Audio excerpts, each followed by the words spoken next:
Hello everyone, this is Yan and welcome back to my Simpleng Kusina.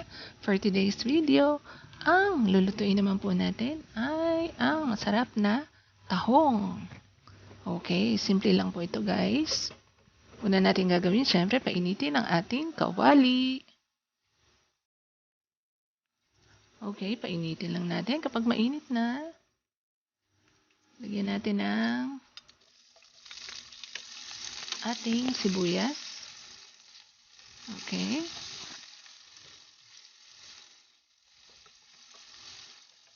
Halu-haluin lang po natin guys. Hanggang sa medyo malanta. Ayan, halu-halo lang guys. Ayan. Tapos pag okay na siya, lagyan na natin ang ating garlic.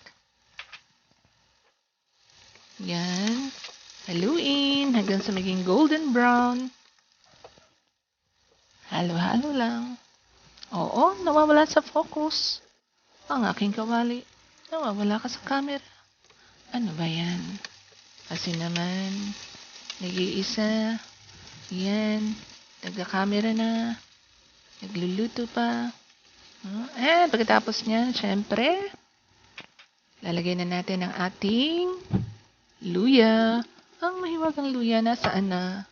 Ay, hindi pa pala ako naghihiwa, guys. Wait lang. Sandali lang. Siyempre, sensya na, nag-iisa. Wait lang. Sandali lang ito, guys. Hinihiwa ko lang siya. Okay lang naman sila dyan. And, ayan na po ang ating luya. Nilagay ko na. Ayan. Tapos, pagsamasamahin lang sila, guys.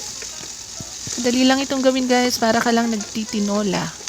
Kung marunong kayong magluto ng tinola, ganun lang din ang procedure. Ang pinagkaiba lang, ang ilalagay natin instead of chicken ay tahong. Yan. Syempre, lagay na natin ang ating mahiwagang tahong. Earlier, binabad po natin ito sa tubig. Syempre, para isuka niya yung kanyang mga dumi. Pagka nakababad sa tubig, nilalabas niya yung dumi niya. So, yan. Lagyan natin ng konting-konting tubig lang. Water. Para magkaroon ng sabaw. Kasi hindi naman natin kailangan damihan ang tubig niya. Kasi guys, ay magtutubig siyang kusa. So, mamaya makikita niyo may tubig na yun. May sabaw na siya. So, yan. Ganyan lang. Kadali guys. Hintayin lang natin siya na kumulo. Papakuluin lang natin. And syempre, once na kumulo yan, ibig sabihin, luto na ang ating tahong. Pwede na natin lagyan ng dahon ng malunggay kung meron kayo, or dahon ng sili. Whatever. So, depende sa kung anong dahon ang gusto nyo. Walang dahon ng anahaw. Syempre, hindi. Ayan guys, nakikita ko kumukulo-kulo na siya. Malapit na maluto ang ating tahong. Ang sarap nito guys. Ayan guys, ang sarap. Kita nyo di masyadong masabaw. Pero kung gusto nyo ng mas maraming sabaw, pwede dagdagan nyo lang guys.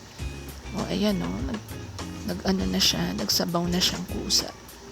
Kasi kakatas din siya eh. Kaya kahit di mo damihan ng sabaw, magkakaroon at magkakaroon siya. So, that's it guys for today. Ang ating masarap na tahong. Hope you like it guys. Please don't forget to like, subscribe, and hit the bell button so you can be notified every time I upload a new video. Yan. Ready to serve na guys. Bye! Have a nice day. God bless everyone.